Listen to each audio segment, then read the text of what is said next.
કે હવે મીટરના ભાવ શું? મીટરના ભાવ માટે તો આ માથાકૂટ હાલે છે.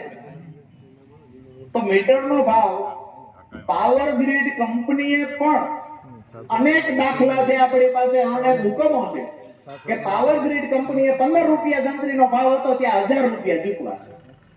આવું હળવદમાં આવીને તમને હું પેટમાં દુખે છે, માળિયા પહોંચ્યા તો પેટમાં દુખે છે, બનાસકાંઠામાં જાવ તો પેટમાં દુખે છે, સાણંદ આસપાસ ટૂંકમાં આ ખેડૂતો જે આવ્યા છે મૂળ તો પીડાય છે. તો ભૂતકાળના આ ઓર્ડરો થયા છે. હવે અમારી માંગણી એ છે, આપ સૌને એમાં સહમતિ આપની હોય તો, કે ભાઈ જૂનો પરિપત્ર હતો કે જે રકમ જે જંત્રી ચાલે છે, જે રકમ નક્કી થાય એના 85% ચૂકવવા, એટલે જંત્રીના 85% જ્યાં પોલ ઉભો થાય ત્યાં.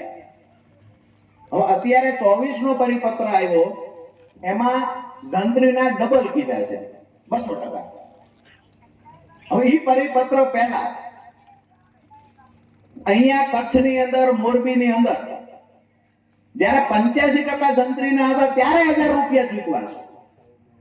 પછી તો સરકારે હુકમ કરી દીધો જંત્રીના ડબલ ચૂકવવા. તો આપણા 2000 થવા જોઈએ કે ના થવા જોઈએ? 1000 રૂપિયા તો જે દિવસે જંત્રીના 85% ચૂકવવાના હતા તે દી તમે ચૂકવી દીધા છે. તો હવે તો પરિપત્રમાં ફેરફાર થઈને 200% થયો છે.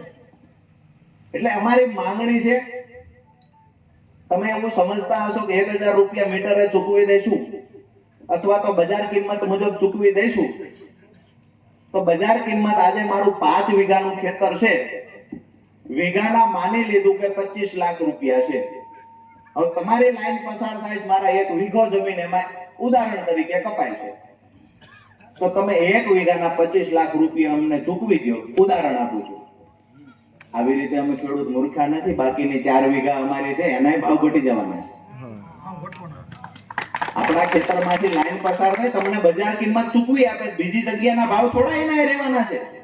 5 વીઘાનું ખેતર વચ્ચેથી લાઈન નીકળી, 1 વીઘાના કાપી દીધા ભાવ, 25 લાખ આપી દીધા. હવે 4 વીઘાના આપણી પાસે 2 વીઘાના બંને બાજુ ટુકડા વધ્યા, એના કોઈ 50 લાખ આપવાનું છે ખરા?